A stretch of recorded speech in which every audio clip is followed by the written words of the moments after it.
4th week on the air. So you can see, we're getting our storefront set up nicely. We're mostly unpacked. We have product up on the shelves. Tarot cards, books, incense, stones, mini spells, all kinds of things. And we have a schedule of classes and events taking place here in the storefront.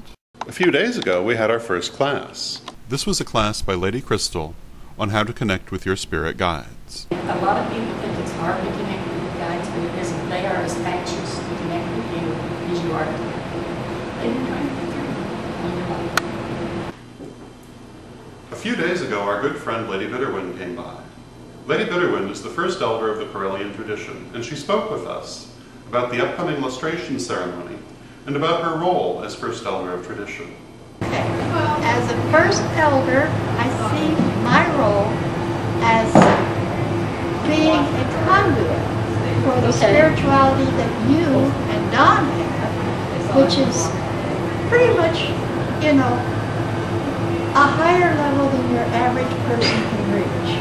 Okay. So to bring it down to the world, try to make it more worldly so the world can understand you, because you're a little higher up than most people can reach on the spiritual level. As simple as that. Hierarchy, hey, we are us. You're going to give me a big head there.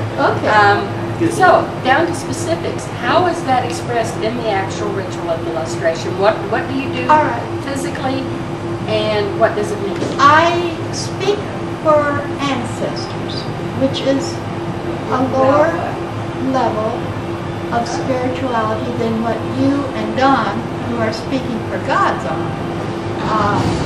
Again, I'm trying to bring it down to where people can relate. And ancestors are the closest relationships they are reaching up toward. Now, if they've already reached spirituality, they don't need you, you know. But in the efforts, people have a tendency to think of their past, of the people that they stand on the shoulders of to reach upwards. So I speak for ancestors in the illustration as bringing it down again toward the earth, toward the people in the earth. A conduit. Okay. Lady Virginia. I know in illustrations where Lady Bitterwind isn't able to get in, that you take her role in the illustration. And what are your thoughts on that role? Well, my thoughts are, you know, like she said, the ancestors, and you use the Book of Life, you know, let everybody know about the Book of Life and people that are in it, and you know what it represents. So tell me, what is the Book of Life? Who is in it, and what does it represent?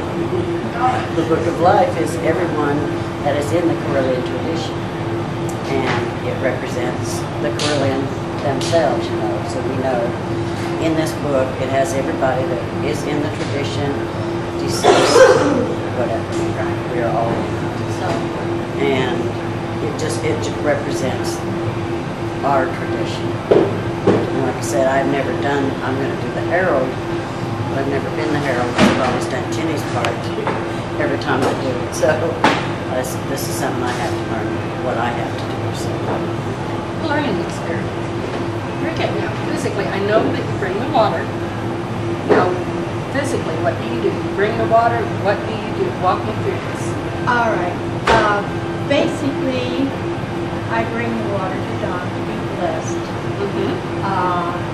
I basically say why the water is sacred. And that's because? Well, for 3 reasons. One, for the fact that water is life-giving. By its nature, it's life-giving. Second, it's by sacred because God or Goddess, whoever you engendered life on earth through water. It's the womb of sacredness.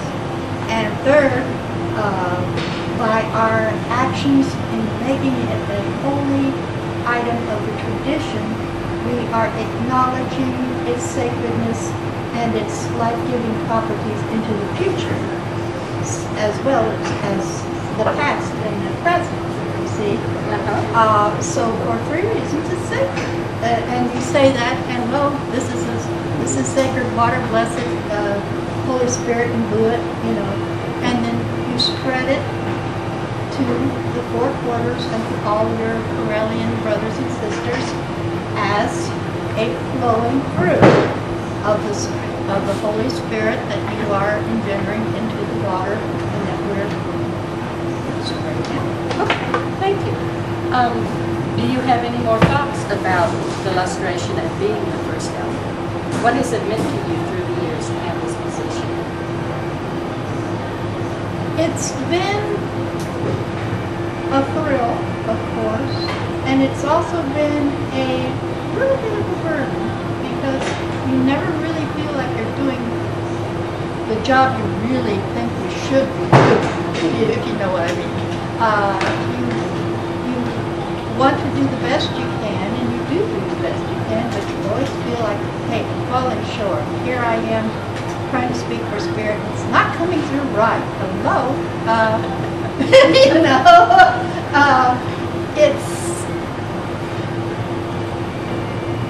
it's been a joy. It's been a combination of sister and brotherhood that has added joy to my life. It's been, like I say, a bit of a burden in the fact that you feel like you are not doing as good a job as you somehow should be doing if you're trying to speak for higher things. And it's a part of my life. Hello. Thank you. That is. Lady Virginia, what are your feelings about your experiences when you had that role?